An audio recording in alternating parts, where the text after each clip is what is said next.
What does it take to get impeached in this town?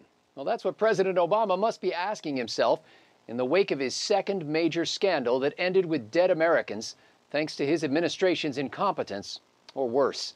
I'm PJTV's Scott Ott, joined now by Stephen Green and Bill Whittle. Benghazi, Libya, September 11, 2012. As an American Predator drone monitors from above, the U.S. consulate blazes orange against the black night. Bullets and rocket-propelled grenades rip the air. 4 Americans fall, slaughtered among the skeletal ruins of this instant hell. The little outpost, which had for months pleaded in vain for reinforcement and previously endured several bombings, has been utterly overrun, torched, gutted. Meanwhile, back on the world's safest piece of real estate, a man paces on an oval carpet. "Reinforce our embassies," he barks at a lieutenant. "Find out what happened. Get ready to greet the caskets. And oh yes, blame the video." Well, Stephen Green, should Republicans in the House be drawing up articles of impeachment? Or is Benghazi just the price we pay for the expansion of democracy in the Muslim world? Oh, yeah. You know what? Let's get one thing straight. We didn't pay that price. Ambassador Stevens and 3 other Americans paid that price. Yeah, and let's not kid ourselves, Scott, that this is democracy we're getting in the Middle East. This is rule from the streets. We're watching power devolve away from the capitals, away from Cairo, away from Tripoli, away from Damascus, and into the Arab street. You know, that place where they hate us, where they paraded on 9/11/2001. Literally, man, as the vice president likes to say. This is going to lead to al-Qaeda gaining power. It'll lead to Sharia, and it very well may lead to some sort of mini caliphate. We haven't even started paying the price for getting rid of Mubarak and Gaddafi. Not even close. Impeachment, tell you what, I'm running long here. I'll get to that in the second question here. Well, Bill Whittle, perhaps I'm being too harsh or maybe too partisan. After all, the outrage on the right would certainly be more muted if a Republican were commander-in-chief, wouldn't it? I don't agree. No, I don't agree with that at all.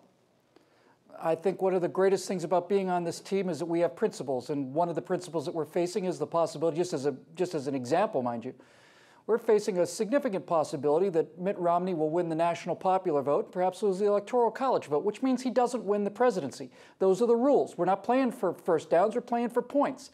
And we have a set of rules and a set of standards. We try to live up to them, not always perfectly, but we try to live up to them. This kind of incompetence that happened on somebody else's watch with an R after their name, I'd be as upset about it as they would be. I like to hope that we wouldn't be in such denial about it, but you never know. Politicians are politicians. As usual, the American people, I think, are willing to forgive almost any degree of incompetence by the American people, but what they will not forgive is a cover-up and direct lying to cover people's butts. And there seems to be more and more evidence that this is in fact the case in Benghazi. Well, Steve, is this election so important that Republicans just can't risk opening a full investigation into this Benghazi affair for fear that it will distract from the economy or maybe even motivate Obama's base to rally to his defense? You know, this isn't about electoral politics, Scott.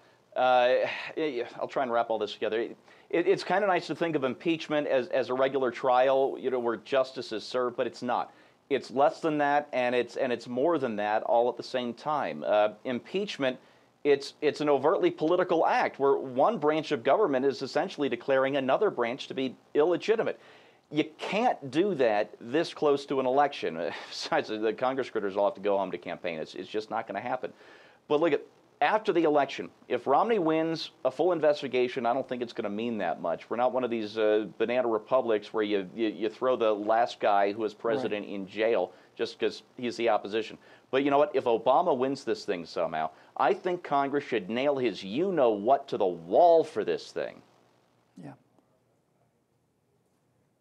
Well, Bill, in the second presidential debate, the president said he was offended that Mitt Romney suggested he wasn't entirely forthcoming about what happened that night in Benghazi or in the days that followed at Foggy Bottom or at 1600 Pennsylvania Avenue.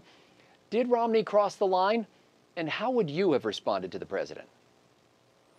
Well, first of all, he didn't cross the line. And if you want to know what I would say I'm offended that there's an American citizen in jail for political reasons. There's a political prisoner in jail right now, and that's that filmmaker who was, you know, you send 12 deputies or 25 or whatever in the middle of the night on some minor parole violation. Happens all the time.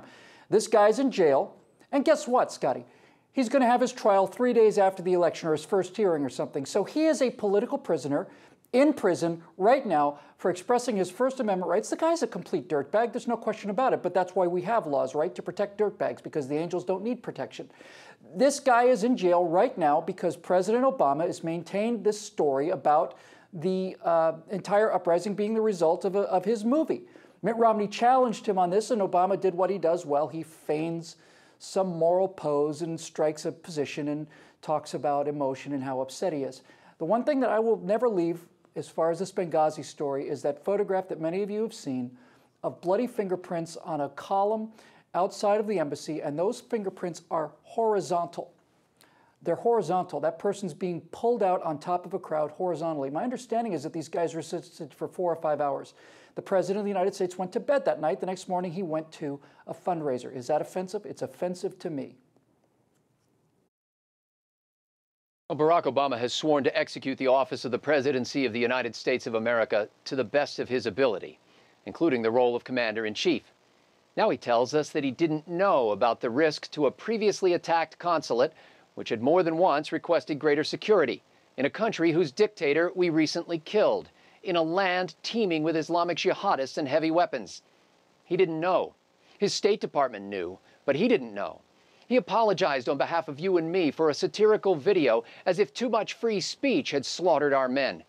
He told the United Nations that, quote, the future must not belong to those who slander the Prophet of Islam.